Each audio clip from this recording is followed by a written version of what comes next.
So you're thinking about buying a comic book key. Before you do anything, you might want to watch this video. This content is sponsored by BCW Supplies. Visit them at bcwsupplies.com. Reggie here, your friendly neighborhood bodybuilder and comic book collector, and I want to welcome you to another one of my videos. This video, by and large, is a continuation of a conversation that we've been having off and on for the last maybe 6 or 7 months. And in this video, like the other videos, what I want to do is offer you a couple of things that you might want to think about before you make your next purchase. We've done this for long-term collectors, for speculators. We've done it for what you want to do in 2018, and we recently did it for what you want to do in 2019. And so this video, again, is a continuation of those discussions. And this one is really focused on things that you want to consider before you purchase your next key. Now, what you're gonna find over the course of this video is that I'm gonna give you things to think about.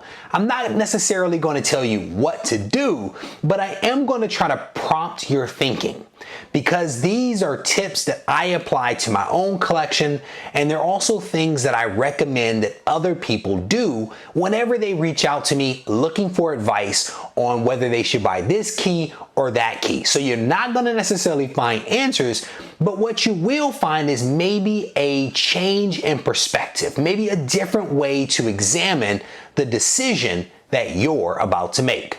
If you haven't already subscribed to the channel, I highly recommend you take a moment to hit that button so that you can stay abreast of all the content that I release on a weekly basis. So the first question that I want you to think about is, what is it that you are trying to do with your collection? Now, this is an important question, because by asking yourself this question and by answering that question, you'll be able to figure out whether the book that you're considering buying fits into your overall strategy for your collection. There are a lot of people out there that are completists, and so they're looking to complete a run. There are some people out there that are specialists in signing comics. There are others that only focus on keys. Some focus on Marvel, some focus on DC, and then there's just a mixture of things out there, right? So you have to ask yourself, what is your overall strategy for your collection? And then more importantly, and more specifically, how does the key that you're considering buying fit into that strategy? If it doesn't fit, then you have to ask yourself, is this the book that you want to get? And if it does fit, then it's almost a no-brainer. The next thing that you have to ask yourself is, do you really want this book in your collection? Or maybe you're buying it for spec, but is this a book that you really want in your collection, or are you buying it for some other purpose? Now, this is important because the next thing that you have to consider or ask yourself is, how long are you going to own this book? Is it a short-term thing where you're looking at 6 months or less? Or is it a little more long-term where you're looking at holding this book for 12 months or more, right? I think it's important to kind of ask yourself, why this book? Why this key? And what is your plan for this book long-term? Now, that doesn't mean that you have to have the answers to these questions, but you at least want to take a moment to kind of ask yourself these questions, and maybe you have an answer. And if you do have an answer, then that goes a long way to helping you figure out whether this is the key for you or whether it's something that you want to wait on for the future. And to that point, if you were going to wait 1 month, would you still want that book? Or would you have decided during that month that that book wasn't important, or maybe there was something else that was more important to you? Because if you wait that month, or if you ask yourself, if I were to wait, I would absolutely still want that book, then that tells you something. That tells you that maybe that book is a book that you actually want. Or maybe, again, you would decide that there was something else out there that was much more important to you to purchase. One other thing that I should mention here is that not every purchase of a key requires that you ask yourself all of these questions. If you're looking at a relatively small purchase, let's say of $100, maybe you don't necessarily need to ask yourself all these questions, because that $100 book doesn't impact your budget significantly. But if you were buying a $5,000 or $10,000 book, for example, maybe you want to ask yourself a couple of more of these questions to ensure that the purchase that you're making is a wise and sensible choice. But I think each one of us needs to decide, where is that threshold? How many questions do I need to ask myself before actually pulling the trigger? We talked a little bit about how long you intend to hold this book, whether it's short term or whether it's long term. Maybe it's 6 months, maybe it's a year or more. Depending upon the answer to that question, you'll have to figure out what grade is the grade for you. Depending upon, some of these previous questions, you may decide that a higher grade book is one that you're going to go after, or you're going to go after a lower grade book. For example, I know that I'm actually going to hold FF 48 through 50 a little bit of a longer term. And I've seen what's happening with that book to know that those books are trending upward. And so I went with a lower grade book because those lower grade books are moving a little bit faster than some of the higher grade books. And that was a sensible decision for me based upon all the factors that I was looking at. And so you kind of have to ask yourself, how long are you going to hold this book? And then what grade makes the most sense for you based upon your budget and the duration in which you intend to hold that book. Another question that you could consider is, do you get a raw book or a graded book? And again, what you'll see is that some of these questions kind of build off of one another, but not in every case. So sometimes a raw book makes a whole lot of sense. Sometimes a graded book makes sense. So let's say that you know for a fact that you are going to hold a book for a relatively short period of time, because what you are attempting to do is to basically trade this book. So you know that a graded book is a little bit easier to trade than a raw book, just because there's a grade on it and there's no ambiguity as to the grade of the book and thus the value, right? If it's already graded, it's a little bit easier through GPA, through Go Collect, to determine the value. And so if you're trying to put together a trade, that's not necessarily a bad way to go. And so you have to kind of ask yourself, what are you trying to do? How do you want to do it? How much do you want to spend? How long do you intend to hold this thing? Because that will guide some of the decisions that you actually make regarding the acquisition of a particular key. Let's say that you have a book that you want to hold for the long term because you absolutely love the book. You love the character. This is a book that you've always wanted.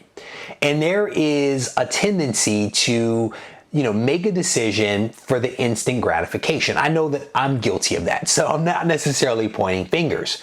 But one thing that you have to consider is, if you waited a little bit longer, maybe a month, maybe 2 months, could you afford a better grade book than if you were to pull the trigger today? And I'm not speaking of grade in terms of numerical number versus condition of book, whether raw or otherwise.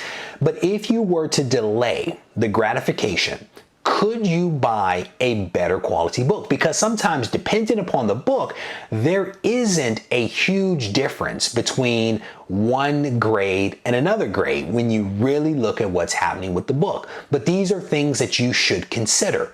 Yes, you want the book, you've made the decision, but should you wait just a little longer? Another thing to consider is, will the purchase of this key that you're picking up prevent you from getting something else that you really want?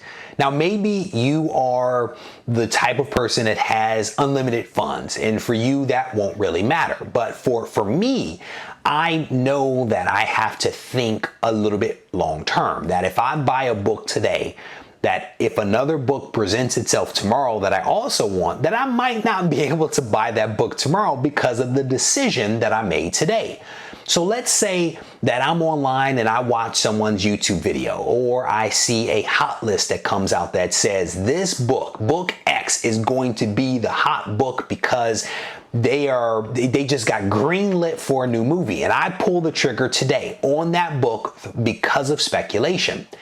If there is a book that comes to me tomorrow that is, let's say, a low ASM book, I potentially won't be able to get that book tomorrow because of the decision that I actually made today. So it's important to think about these things of, again, why am I buying this book? And if I buy this book today, might it prevent me from doing something else more important tomorrow?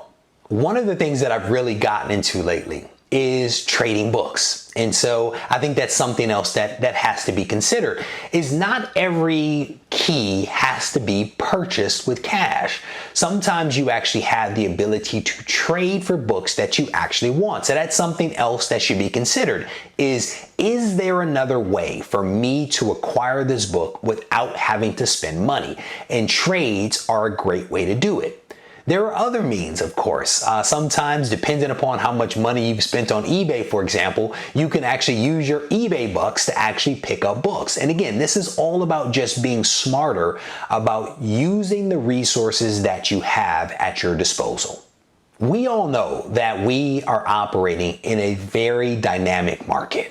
One that is influenced in many ways by what's happening with movies and with TV shows. And so to that point, I think it's important that we all kind of slow down and take a look at what's happening with the book that we are attempting to pick up. Is the book trending upward? Is it trending downward? Is it maintaining? Because that'll go a long way towards helping you to figure out if you have to buy the book now or if you can wait a little longer. Very closely tied to that is the question of, is this the best price that I can get for this book? Again, if it's trending upward, maybe today is the best price. If it's trending downward, maybe the best price actually will happen tomorrow. And so by understanding what's happening in the market, understanding the trends with your specific book, you will know whether you are getting a best buy or not. While we're on this topic of trailers, we have to ask ourselves, what happens if the trailer is awful? What happens if the movie or TV show that has been greenlit or released for development never actually materializes? What happens if that book goes down in value? Are you okay with that, right? And it goes back to some of the earlier questions around what is it that you are trying to do with your collection and how does this specific key fit into that overall strategy? Sometimes you're picking up a book because you absolutely love that character. You are invested in that character, you are invested in that book, and you want it for your collection for the long term. If there is a momentary dip in the value of that book, it matters not because you want that book. But if you are buying that book for speculative purposes and you are unable to buy another book that you really wanted, and then that book goes down in value, that is like potentially the worst thing that could happen. So you have to go back and you have to ask yourself, why am I buying this book? How does it fit in? Again, these questions kind of build upon one another and may point you in the direction of buying a book or not buying a book. So there you have it. There is a laundry list of questions that I kind of outlined in this video. And I oftentimes ask myself some semblance of these questions as I make purchases for keys. And I don't always ask myself all of these questions, depending upon how much money I'm spending. You know, if I'm spending $100 or $200, I don't know that I ask myself all of these questions, but if I'm spending more money than that, then I absolutely spend a little more time thinking through some of these things to ensure that when I make a decision, I don't regret it. Because to me, that is one of the worst things that could happen, is that you pull the trigger on something, you haven't fully thought about it, and then you regret that decision. And maybe you can unring the bell, maybe you can't. But one of the things that I'm trying to do in 2019 and beyond really is to think about some of these decisions beforehand, before spending the money, so that I can continue to make more informed decisions. My hope with this video and with many of my videos is that I give you a couple of things for you to think about, things for you to consider that will ultimately make you better collectors. I hope that you found this video helpful, and I want to thank you for taking the time to watch.